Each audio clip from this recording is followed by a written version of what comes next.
What's going on, everybody? This is Chris Classic dropping the couch vlog. I hope you guys are having a wonderful Thursday. We are almost close to Friday. We are almost close to the weekend. Nobody tells you God loves you, Christ loves you, and I love you as well. I'm praying for everybody. I've always said it. I'm going to sound like a broken record, but we're going to hit some gospel. It's going to be some gospel music. Thankful for people who have given their lives to God, to Christ, and for the people who have lost their way or feel like they're not being helped. We are here. We have to be still, and sometimes God wants us as people to be for each other and with each other. So if you ever need to talk to me about anything, you guys in my prayers, I'm praying for you guys. Sometimes it's not about our understanding, as painful as that may sound and as confusing as they may sound. God has us, and God tells us about these things the more we read into the word, instead of being spoon-fed just the good parts. Sometimes there's going to be trials and tribulations, so I do hope you guys understand that that's all in the book as well. The same book where people just talk about David and Goliath, but they don't talk about everything that happened with David, even after that. But still, make sure you subscribe to this channel, to Take It Home podcast, where I talk about professional wrestling topics. Also, subscribe to C3 Ultimate Wrestling, me and my wife's professional wrestling company. Despite the fact everything that's going on through our personal trials and tribulations with the company, September 21st, Enter the Limelight, a tribute show to Limelight Entertainment Studio. Shout out to David Green and everything that he continues to do. He keeps showing me a lot of things that I'm excited to show you guys. So when he give me the green light, which is the limelight, you guys will get it. I wanted to talk about one thing that AEW is doing great. Now, they have some good things going on, but they don't have a lot of great things. And to me, Hangman Adam Page and Swerve Strickland is one of the greatest things they have been working on. And it's also showing people what a long-standing feud can do.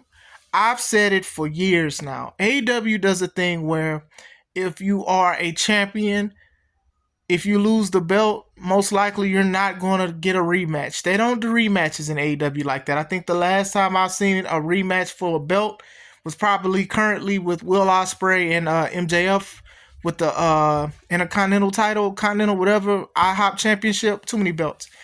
And then even then, MJF, they're not going to do a three-peat. They're not going to do that. He's feuding with Daniel Garcia now. So, but before that, I want to say one of the last times was Moxley and Kenny Omega, and that was years ago. AEW has a thing where they do not do rematches, especially if it's title matches and stuff like that. It's very rare. That was the only two. Now, they may have other ones. I know Mercedes and Hikaru, they're going against each other again at All Out with Camille out. But still, other than that, that's all I've seen. Like, they rarely do it. I was like, Swerve loses, he's not doing anything else. He's probably not going to be challenging for the title no time soon. So, but that's fine. The fact that he's going to revisit the stuff with Hangman Adam Page is good. I think that these two guys, they are very intense with everything that they continue to do. I do think that they put 100% in the feud that they do as well. I do think that it's very dope that they're going to do a steel cage match. So, other than that, like I said, you can have long feuds. You can have feuds that can last a year. Like, a feud, it doesn't even have to be like we got to see each other every month or whatever like that. Like, what both of these men have done to each other is going to be on site. And I love it, because that's how it's supposed to be. As much as people love Swerve Strickland and stuff like that, let's remember that this dude went into Hangman Page's house and gave him a Swerve Strickland t-shirt to his baby in the crib. So now recently, Hangman went to his childhood home and burnt his house down. So, I know a lot of people are feeling bad for Swerve, but I'm like, let's not forget that. And that's one thing I just love about wrestling, is that sometimes your emotions can always change. Like, that's one thing with us humans. That's a good and a bad thing, is that our situations can change. Like, this man literally went to this man's house and broke into this man's house. Not just broke into his house, talked about his family, and gave the baby a Swerve the Realest t-shirt. And we loved him, was the AEW champion and stuff like that. And matter of fact, most people started loving him more when he was beating Page those couple times they had a feud last year. So, and even a little bit this year beforehand, he won the belt. But still, That same thing with like Judgment Day. Like people is like, oh my God, how could Dom do this to Rhea Ripley? I'm like, y'all don't remember when Rhea Ripley was wrapping her legs around his head and beating up him and his daddy with the Judgment Day?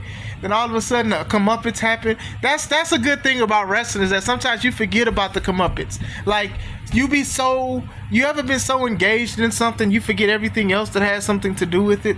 That's how wrestling is sometimes. But this feud it feels very personal, and I do feel like as wrestlers sometimes it has to be personal. It doesn't have to be that deep personal, but it has to be personal, and I think that they're gonna kill it at the steel cage match. I think it might even be match of the night. I think they had a great Texas Death match. They had one-on-ones. They had a whole bunch of stuff. They was in a triple threat with Samoa Joe, where Hangman tapped and cost Swerve his opportunity, and then Swerve beat Samoa Joe the following pay-per-view.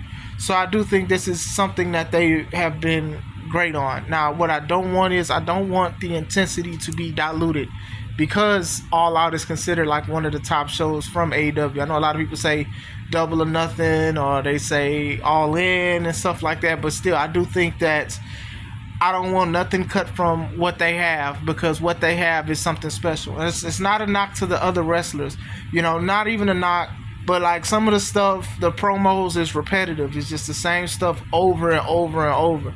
Even MJF, I do praise MJF for being a standout, but when he goes against somebody that's not a great promo talker, doesn't talk great on the mic, his stuff started looking stale.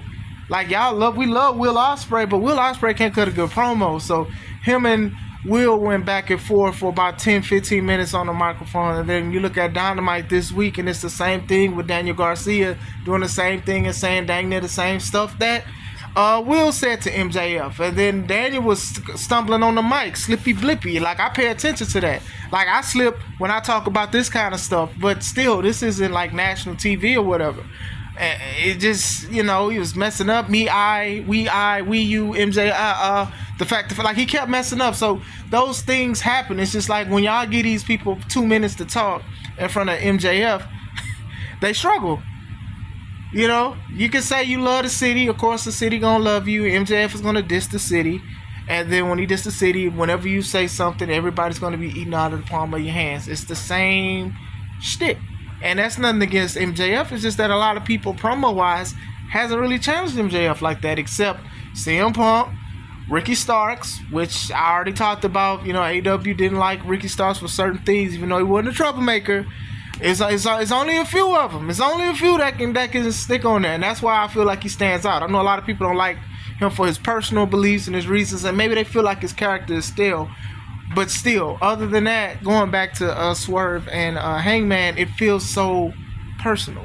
And that's what I like, because people can hate Paige all they want to. He's like, you went to my house. You was in front of my son. You broke into my house.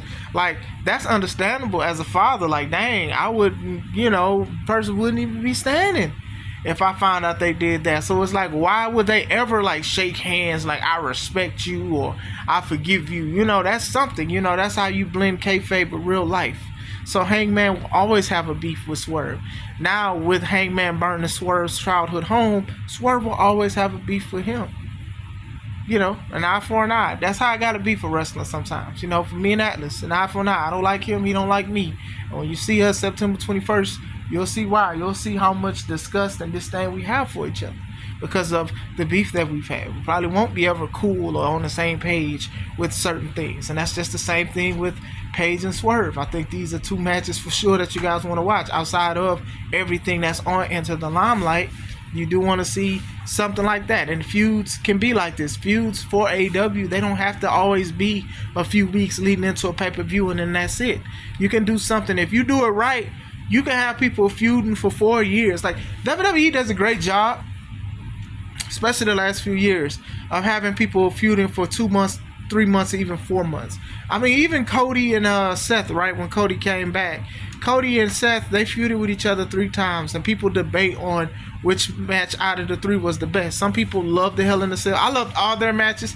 I did love the WrestleMania match slightly. I know people are like, are you crazy? Dude did a cage match with a torn pec and blah, blah, blah. I understand that, but still, it's just my personal thing. But I definitely have that up there as one of the matches of the year. So, like how they feuded. Even Braun and Sammy, they feuded for about a couple months and stuff like that. Like Rhea and Liv, and even the Judgment Day and Damian Priest, they're feuding. They're still feuding. So it's okay to do that. That's what gets people invested in stuff like that. Sometimes people want to see controversy or whatever like that. Sometimes people want to be like, hey, why are they not seeing each other because this person says something about his mama and his greasy grandma? Why in the world would you just fight them one time and be like, you know what, I want to do something else? But like, nah, sometimes you want to pursue that. It's interesting to have a feud. So I can't wait to see the match. I don't know how I'm going to see the match, but I do think that Swerve and Hangman has done great. They've been doing great with the intensity that they have, the believability in it. My only concern is they don't get the time that they deserve to play this out in a cage match, because I feel like these guys could always revisit it in a short period of time.